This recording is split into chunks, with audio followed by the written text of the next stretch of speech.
Black History Month. And what exactly is Black History Month? And what are we attempting to accomplish with Black History Month? Its inception, its longevity, and the results of Black History Month. That's going to be the topic tonight, one of the topics that we will cover on 504 Black Network Television tonight. We'll cover another topic too.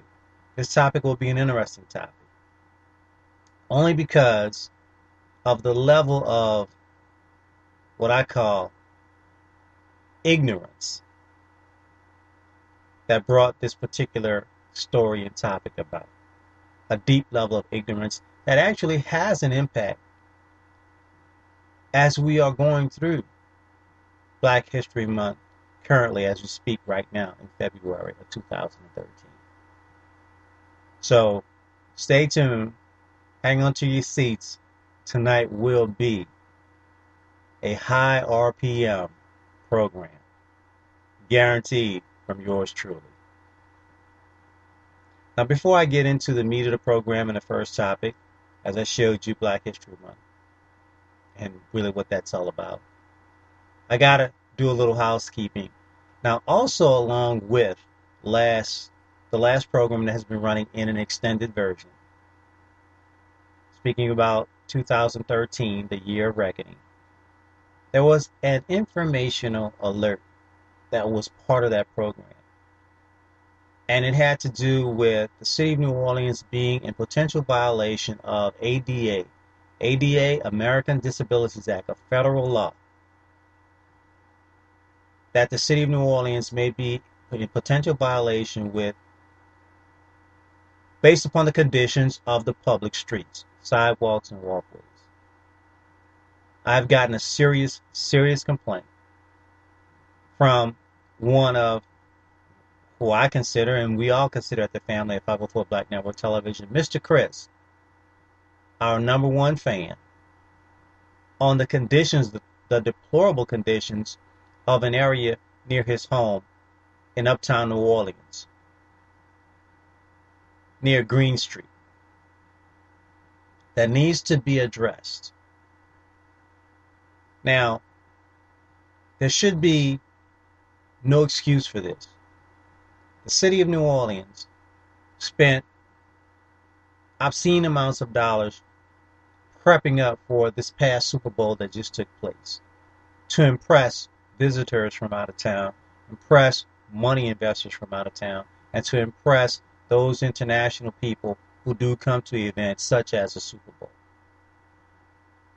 I think the priorities are slightly misplaced. If you can't take care of the least and the weakest and the most vulnerable of your citizenry, then who can you take care of? And the reason why the existence of the American Disability Act is what it is to protect the individuals who are not in the best position to fend and deal for themselves in the day-to-day.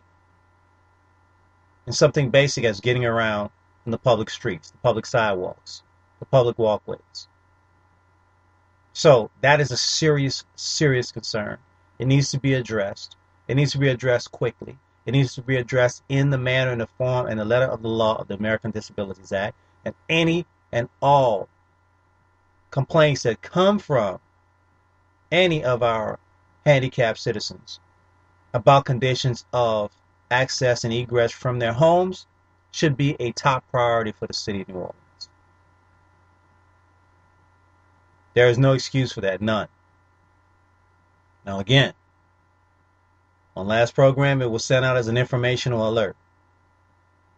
And now this is a follow-up and basically an explanation of that informational alert. Now that it's out there, there should be some action.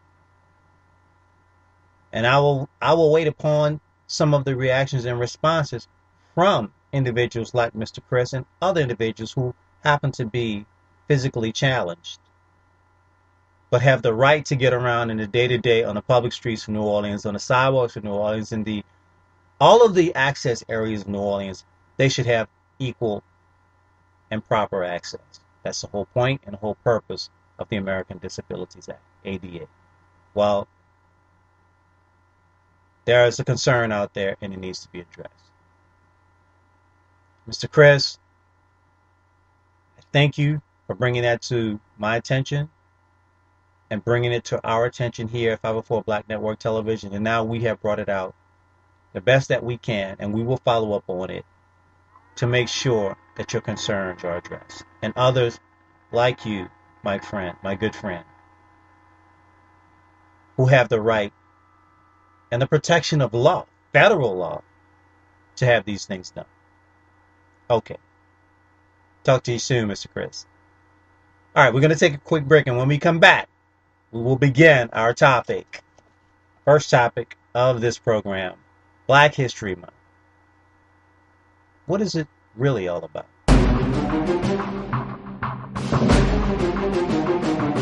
What is it really accomplishing? And what should we take from what we learn about the history of Black History Month? I'm Joe Jones for 504 Black Network Television. We will be right back. Black culture and history and other types of knowledge of self. Start off small. Start off with something very, very doable, very, very readable, very, very understandable, and grow from there. But you still have that obligation. You still have that obligation because in the end, you're going to be defined anyway. You're going to be defined by somebody. And the way they define you may not be the way you want to be defined. The way they want you to understand yourself may not be the way that's truly beneficial for you to be understanding about yourself. It's your obligation to find that out. I'm talking about starting at the wee age. I'm talking about kindergarten on up. Actually, even before kindergarten, because I think, let me tell you something. I mean, my conscious memory really doesn't go back to. I can consciously remember things like 4 years old, 5 years old. 5 years old. I can kind of vividly remember a few things. 4 years old, 5 years old. Definitely 5 years old and 6 years old. But this actually should start even before the kindergarten. I mean, pre-kindergarten. Really, it should start at the crib, which means that it's the parent's obligation to begin that process for the young baby, for the baby. I think that's a double something when you say young baby. A baby is automatically young. But what I'm saying, but that grows older by the second. So anyway, that should start at the cradle.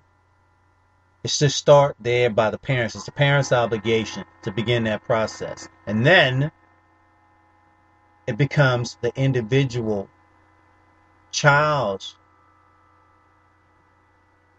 obligation, responsibility to continue that on the level that's appropriate of that level of development. Whether it be in games, whether it be, I remember there used to be a big to do over when the first little black baby dolls came out. Maybe I'm aging myself. I don't care. Maybe that's why I'm wearing a beard now. By the way, I am wearing a beard. This is a beard.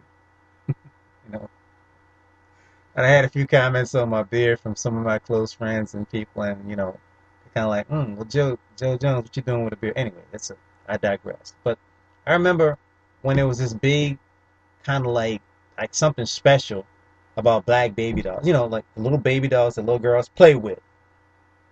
You used to always be like, either little white baby dolls, it would be like white, blonde hair, blue eyed. I can remember my sisters used to play with those dolls. I remember I used to take them and throw them across the fence and do all kind of crazy stuff to them, just to break a leg off and whatever. But I remember there was a big hoopla over there. Black baby doll or whatever. Well, see, think about it for a minute. During all that time when all the little black little baby dolls were not black when they were white. See, that was an education right there. That was an influence and an indoctrination and a true defining of who and what you should be thinking about yourself. Because if that wasn't the case, then when the little black baby dolls came along, it wouldn't have been a big hoopla. You see my point? In other words, if it was just like, oh, no big deal that the baby dolls were all whites, that oh well, it's just a child, it's just a toy, it's just a child's toy, and it's just a little baby doll, and the little child just doesn't care. They're gonna play with it and whatever, whatever. But then think about it. If that was the case, look on the flip side of it. Well, why? Because babies come in all shapes and colors. I mean, black babies, white babies, yellow babies, all kind of babies, Asian, Asian, black, white, yellow, red, Indian, whatever you want to call it. I don't care how you want to define it. Babies come in all shapes, sizes, and forms and colors, right? Well, but then why were the baby dolls all white? Why didn't the baby dolls start off all black and then you know develop into now white baby dolls? Or why weren't the baby dolls like you know another color? The point is, it was done purposely. There was an intention. There was a a definite and purpose mindset to have it done that way. So I'm bringing up that to say how important it is to start at a very young age to teach black history, which is American history, and American history is black history, to our children. At the cradle. And definitely once pre-K and K, kindergarten, and so on and so forth, and then make that as a part of a day-to-day mindset of that child. So when that child progresses and grows, and on his or her own searches and seeks for more knowledge to define themselves individually, and then themselves as culturally as part of a people, then your job and your obligation is done as a parent. Because now it would be contingent upon that individual child to continue, and an individual to continue as they grow and progress further, to continue that mindset of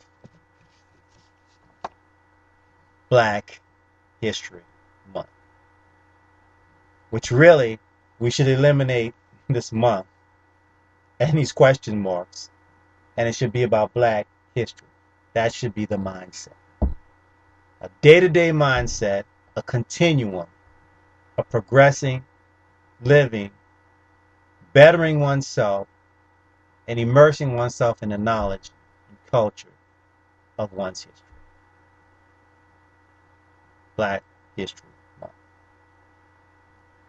Okay, I'm host Joe Jones from 504 Black Network Television. We're going to take another quick break.